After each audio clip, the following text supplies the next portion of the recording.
Today I'm going to talk about something that borders along the lines of conspiracy theory. However, it's always a conspiracy theory until it's true. And what you see in front of you is a photo of the Georgia Guidestones. And regarding the Georgia Guidestones, that clip in the beginning, as you can see from the screenshot here, was taken from an article that was written back on July 6th. Satanic Georgia Guidestones partially destroyed in early morning bombing. So it's been a couple weeks since it occurred. But the Georgia Guidestones were blown up, and of course there's a lot of talk about it. And of course they're going to swing it. It seems they're swinging it to blame it on far right wing people, and that's why satanic is in quotation marks. And it says the Georgia monument that is referred to as American Stonehenge and believes by some to be satanic was partially destroyed in a bombing attack Wednesday. Officials said the explosive device went off at 4 a.m. near the Georgia Guidestones, and that neighbors reportedly heard the explosion. And the 19-foot-high Georgia Guidestones were erected in 1980 and have been a source of mystery ever since. Commissioned by an unknown person or group under the name R.C. Christian. So we're going to talk about that, and we're going to focus on a particular item that was written on those Georgia Guidestones, because I think this event was designed more so to bring attention to the Guidestones. Because if you were to ask the majority of American citizens, and maybe even global citizens, not many people even knew about the Georgia Guidestones, and most people certainly didn't know what was written on the Georgia Guidestones. And I did a video, portion of that was earlier in the introduction as well. And I'm going to focus on this part, the Guidestones, which also call for keeping world population at 500 million or below, have been heavily scrutinized by conspiracy theorists. Well, as the intro said, it's all a conspiracy until it's true. Check the mic and make sure it sound right. Maintain humanity under 500 million in perpetual balance with nature. If it is the goal of the New World Order to maintain humanity under 500 million in perpetual balance with nature, what do you think they're going to do with the other 7.3 billion people? And I'm going to begin to answer that question by starting out with this Harvard Business Review article that was put out back in a magazine in 2002, but it talks about maneuver warfare. Maneuver warfare. If it is the goal to eliminate who knows how many billion people from the earth, isn't the attempt to kill off a population of humans genocide? Isn't that warfare? Well, I'm going to cover some things that are going on in our time today that hopefully will help the audience that clicks on this video see that we are under attack and warfare tactics are being used. And so I'm going to show you what maneuver warfare is, and then think about the circumstances of today. Maneuver warfare represents, in the words of the United States Marine Corps Doctrinal Manual, warfighting, a state of mind bent on shattering the enemy morally and physically, by paralyzing and confounding him, by avoiding his strength, by quickly and aggressively exploiting his vulnerabilities, and by striking him in a way that will hurt him most. Its ultimate aim is not to destroy the adversary's forces, but to render them unable to fight as an effective coordinated whole, unable to fight as an effective uncoordinated whole of humanity. For example, instead of attacking enemy defense positions, Maneuver warfare practitioners bypass those positions, capture the enemy's command and control center in the rear, media, and cut off supply lines. Moreover, maneuver warfare doesn't aim to avoid or resist the uncertainty and disorder that inevitably shape armed conflict. It embraces them as keys to vanquishing the foe out of chaos. You notice I left cut off the supply lines highlighted. What do you think about this? Why are America's food processing plants suddenly exploding?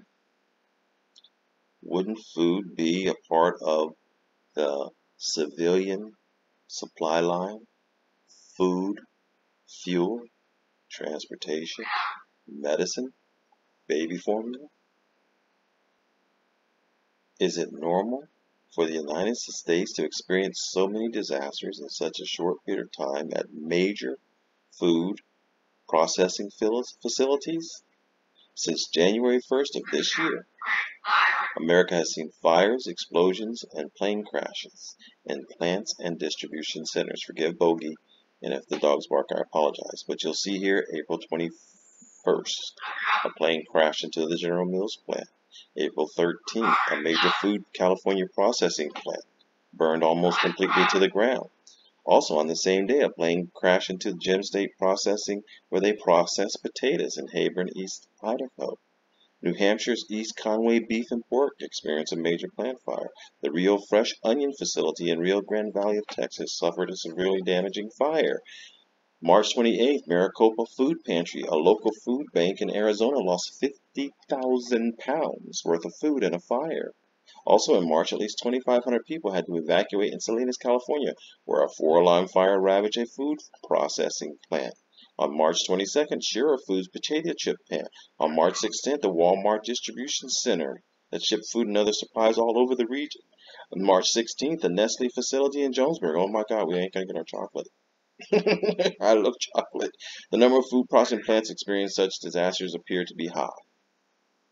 But in the U.S., there were approximately 1,410 warehouse, not just food processing, fires per year between 2014 and 2019.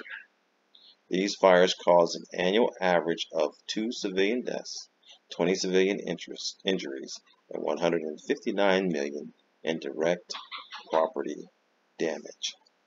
What's the point, people? The point that I'm trying to bring out,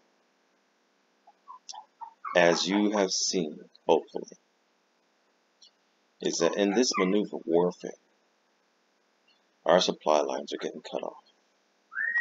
And the reason they're getting cut off is they want to shatter us morally and physically, clearly. If you can't eat, right, you die. I used to say that as a physical trainer. If you don't eat, you die. So everyone thought dieting means don't eat. No, nutrition means eating, just eating properly. And so I'm going to cover how the World Economic Forum and other entities have made it no secret that this type of war is underway. The sad part of it is, folks, bogey, is that the majority of us are accepting it as inflation and all types of narratives. It's not, folks. It is maneuver warfare practitioners at work. And it's images like this that show how effective that maneuver warfare is. I'm sure you've seen it at the grocery stores. You've certainly seen it in the prices. Our supply lines are getting cut off, people. Interestingly enough, in this image, what stood out to me is what's left here is mostly breadcrumbs, folks. Breadcrumbs. That's what they're leaving for us. The crumbs. And there's a way that they're actually effectively doing it. Let's talk about that next.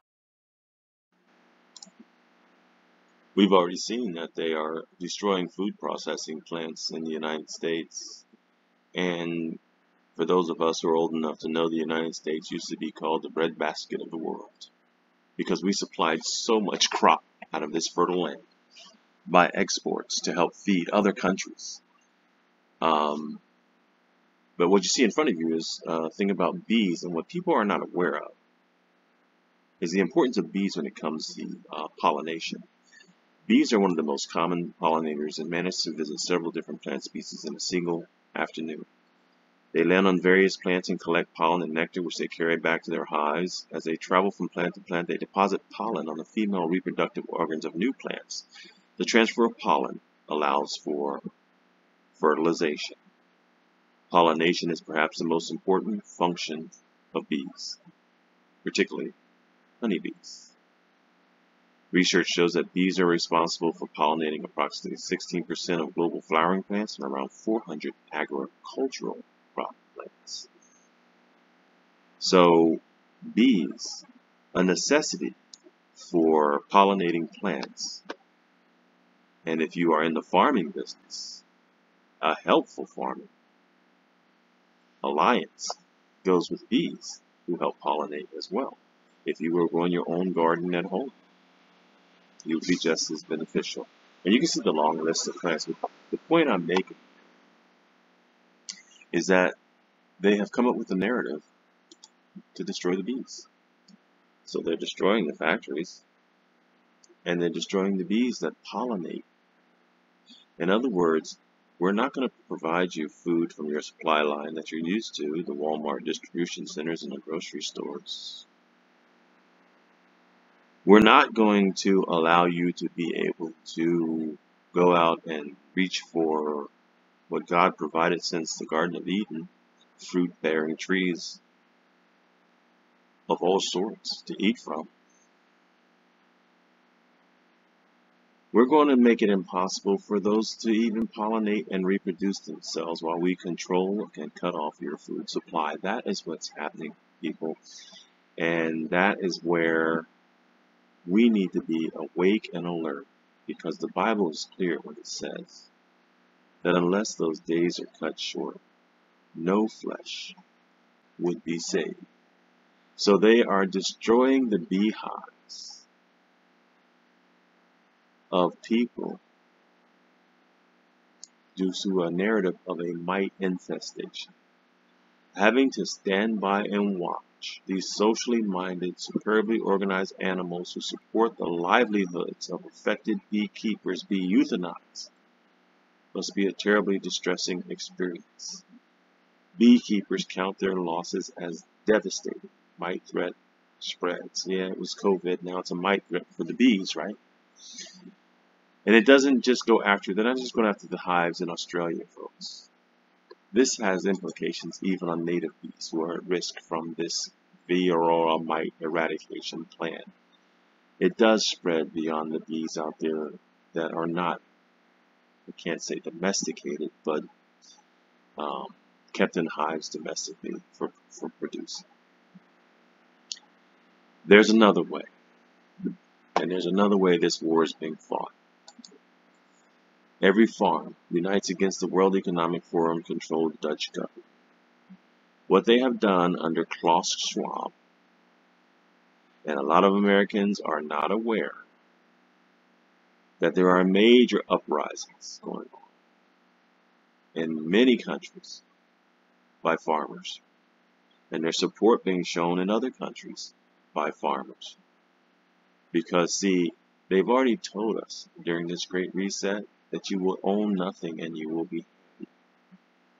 And so what they've done, folks, is they've attacked our food supply. And now they're attacking those who supply the food, both human, in the form of farmers, and animal, using just the bees as an example. And so what they've been doing, folks, is attacking the Netherlands as well. And the Netherlands is the second largest exporter of agriculture in the world after the United States. Think about that. After the United States.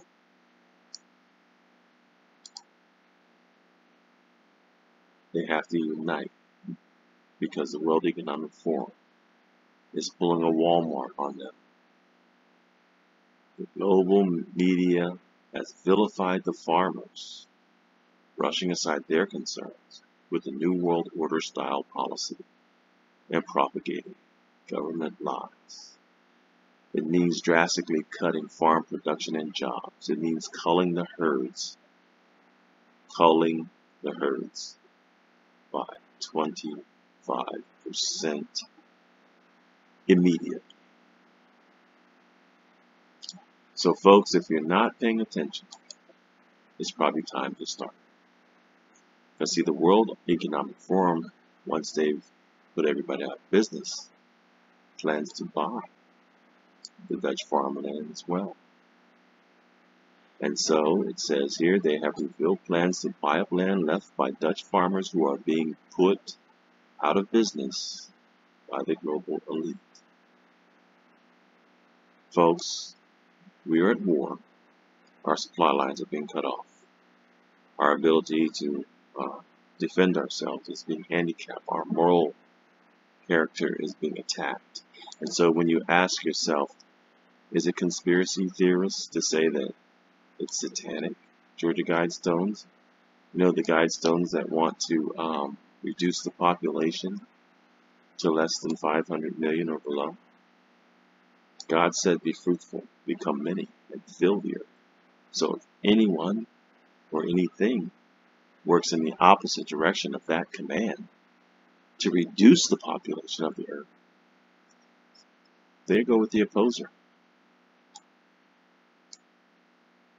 What do you think? Do you think you'll be happier after they cut off the food supply, destroyed all the food plants, and then prevent you from being able to grow it or even go out in the wild and get it by killing off the bees, and then they actually control the farmland itself? Will you be happier if they achieve their goal? One of those goals being expressed as the elite see a future for us where we are completely dependent on the state, eat bugs, they own your land, you own nothing, and you'll be happy, is what they say? Is that how you see things? Or do you see things slightly differently? I'm going to end this video with another clip from one of my videos. However, stop falling for it, people. Infiltration means divided from within, and a house divided cannot stand. I presented to you evidence to show that there's a new world order coming, and they're rushing hard and fast to get it in place.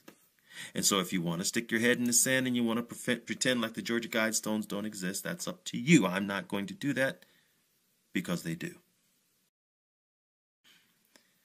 Because their goal is to make us a third world country, folks. And you don't have to take my word for it, because this man right here said that the main obstacle to a stable and just world order is the United States. This is the same man who said this. So it's time to stop the division, people. It's time to stop the division from within, because that's what they're doing, making you decide which side you're on. And it doesn't really matter what we're talking about. They're making you decide which side you're on. Do you care for abortion, or are you against abortion? Do you want to keep your guns, or you want to give up your guns? Should you wear a mask, or should you not wear a mask? Do Black Lives Matter, or do all lives matter? Can you see what they're doing, people? Stop. Open your eyes to the truth. And the biggest truth, a part of it is while everyone's fighting over it and trying to decide who's right and who's wrong and who's good and who's bad, and not looking for the truth, and calling those of us who tell the truth conspiracy theorists, well, it's a conspiracy until it's true. This, I have shown you, is true. And I'm going to finish it by saying there's a scripture that says, and they took no note until that day was upon them. Yeah, now they're coming after the food supply. But what I want to highlight is when Jesus said that, and it was recorded in the Bible, he said, and they took no note until that day was upon them. So if there is a they, then there must also be an us. See, it's us, and it's them. So when he referred to they, he didn't say we will take no note. He didn't say you will take no note talking to his disciples. He said they will take no note. And so, as a part of the us and the we, I'm hoping that everybody who watches my videos recognizes that they are coming after your food supply, that you are at war. And yeah, I talk about money and all kinds of things on this channel, but they are trying to destroy you morally. Well, those guidestones are gone now, but they were destroyed to bring attention to themselves. And I think the other side did it to make people wake up. So I'm hoping this video helps people take another look at things and do what it takes to do what I just said. Look for the truth, folks. Look for the truth. When the truth presents itself to you, remove your prejudices, remove your tradition, remove your erroneous teachings and thoughts from your head. Your word is truth, is what it says.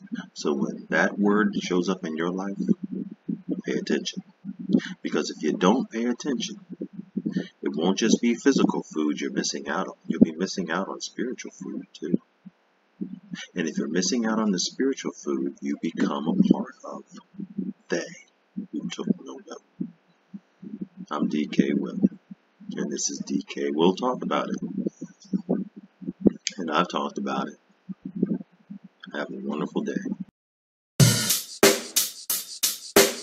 Check the mic and make sure it sound right.